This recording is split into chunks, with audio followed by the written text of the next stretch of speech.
सुप्रभातम। मोटी जंजीरों से लदा भारी भरकम जेल का दरवाजा खोल दिया गया। कर्र आवाज सारे जेल में प्रतिध्वनित हो उठा।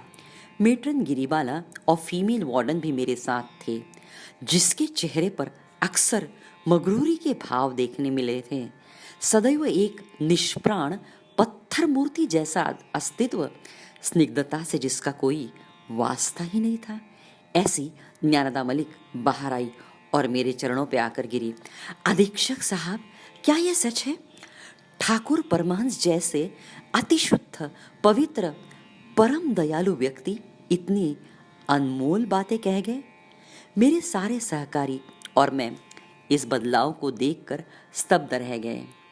एक दूसरे का मुंह ही ताकते रह गए। ज्ञानदा, क्या तुम्हें सचमुच श्री रामकृष्ण कथामृत पसंद आया?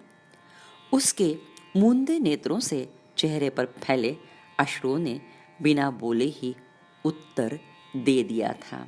मुझे वो दिन याद आया जब उसने सेशन कोर्ट से यहाँ प्रवेश किया था। काफी कुछ बेपरवाही उसके चेहरे पर थी।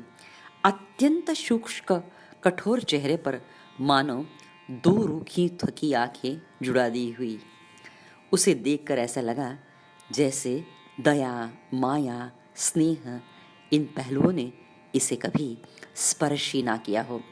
मैंने जब उसे नाम पूछा तो अपने हाथ का टिकट आगे बढ़ाकर अत्यंत उपेक्षित स्वर में उसने कहा, आप ही देख कर पढ़ लीजिए ना।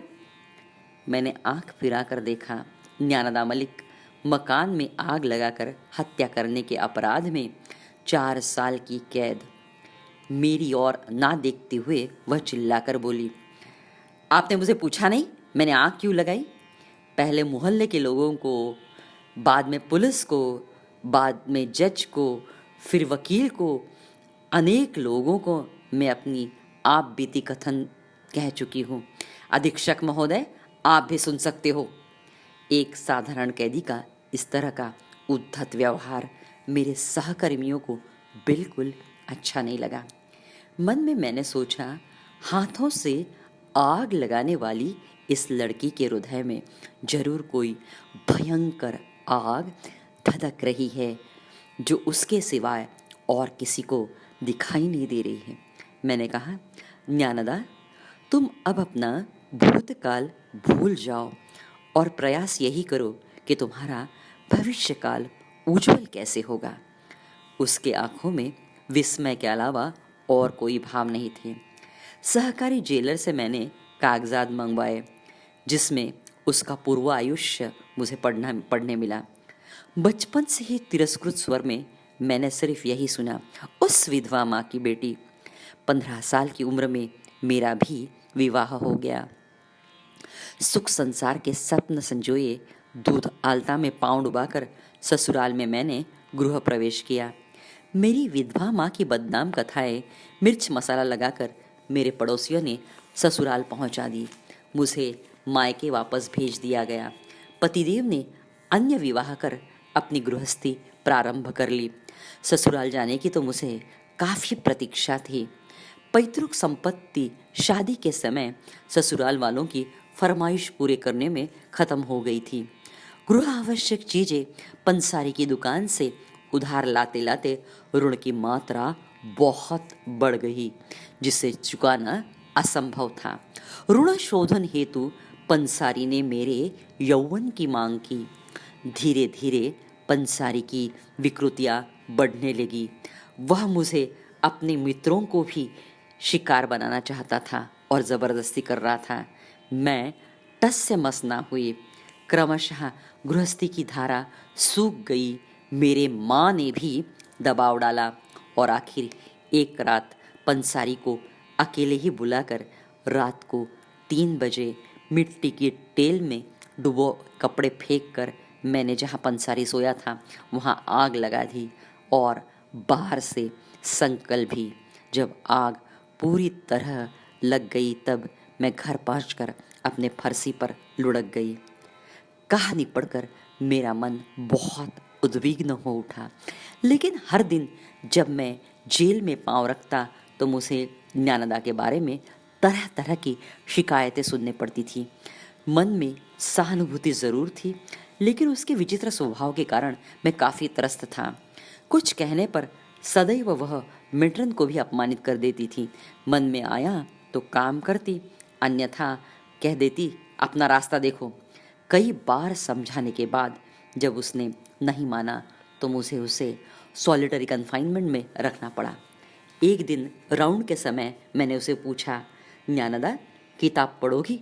अत्यंत ऊंचे स्वर में उसने प्रत्युत्तर दिया, कानून के मुताबिक तो मुझे आप किताब नहीं दे सकते, फिर पूछते क्यों हो? हाँ, और मुझे वो धर्मवर्मा की किताब नहीं चाहिए। मैंने महेंद्रनाथ गुप्त द्वारा लिखा रामकृष्ण कथामृत भेज दिया। कुछ ही दिनों बाद जादू की छड़ी की तरह उसमें आमूलाग्र परिवर्तन दिखाई दिया। उसका वर्तन काफ़ी सुधर गया था। अपने अच्छे बर्ताव से उसने समय से पहले ही अपनी मियाद पूर्ण कर ली। मेरा उस जेल का कार्यकाल समाप्त हो गया था। मैं आखिरी राउंड पर था। मुझे देखकर बड़ी विनम्रता से उठकर अपने कंपित करों से मेरे चरणों की धूलि लेते उसने कहा, अधीक्षक साहब, आपके जाने के पश्चात इन लोग मुझसे कथामृत छीन लेंगे। ज्ञानदा, अरे तुम चिंता ना करो, तुम्हारी अपनी किताबें तुम्हें मिल जाएगी, जो तुमसे कभी कोई वापस नहीं मांगेगा। क्या आप सच कह रहे बाबूजी? उसके गीले नेत्र प्रज्वलित हो उठे। हे दयालु अधीक्षक, मैं और एक चीज आपसे मांगना चाहूंगी, आप दोगे ना? अब तुम्हें क्या चाहिए? फुसफुस कर वह बोली, आप मुझे ठाकुर परमहंस का एक चित्र दीजिए। जेल के कानूनों के मुताबिक चित्र देना मना था, किंतु दो भीगे आंखों को समझाना भी असंभव था। कथामृत के 2 खंड और उसमें छिपा रामकृष्ण का चित्र मैंने उसके लिए भिजवा दिया। जब कभी मैं ठाकुर का चित्र देखता हूँ तो सोचता हूँ, महासमाधि के पश्चात भी पतितों के दोषों को क्षय कर उनमें देवत्व विकसित करने वाले पतितोद्धारक परम दयालु परमहंस यदि अवतार ना लेते तो यह वसुंधरा सूनी ही रह जाती। परमहंस रामकृष्ण देव को मेरा कोटि कोटि प्रणाम।